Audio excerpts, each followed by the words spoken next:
It feels like we're not prioritizing public education. A lot of teachers have left unannounced, and we were a little curious to try to figure out why did they leave? Students feeling the effect on their learning as a record number of teachers exit Texas classrooms. Investigator Kelly Wiley found districts are scrambling to fill vacancies and keep teachers for the new school year.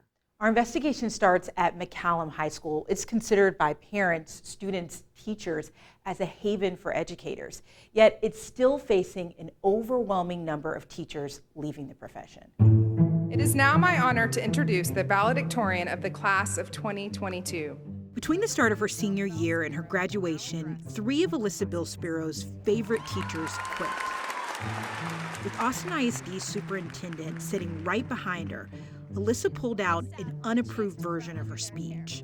Teachers are the heart and soul of our schools, and it's time the state and district started treating them with the respect and dignity that they deserve.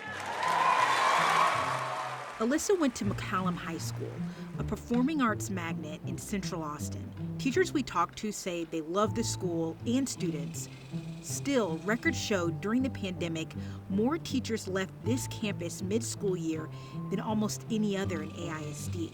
I'm Allison Cashton. I was the head of choral activities at McCallum High School. Allison Cashton left McCallum in April 2021. She resigned just after having a baby when she says she found out district policy would not allow her to continue teaching virtually. The facilities are a mess. I would teach when I was pregnant weekly in a class that was 85 degrees with no air circulation. And so then to trust that when they say, come back, even in a pandemic, the air will be fine, it will be safe. To trust that and to trust my safety and my family's safety and my students' safety, it was just kind of the last straw. And I just didn't want to put up with it, especially for the pay. It's not livable. This past school year, more than 1,000 AISD teachers retired or resigned, 30% more than the previous school year.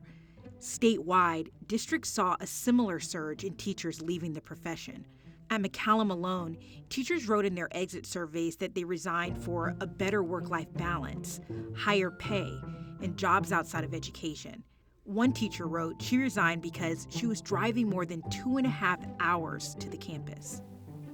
Nicole Griffith is the principal of McCallum High School. We see more and more teachers that live outside of the district. And I think that happens in many communities around the state and country where teachers can't afford to live in that community they serve. And I wish I could solve that problem. It just makes me feel sad.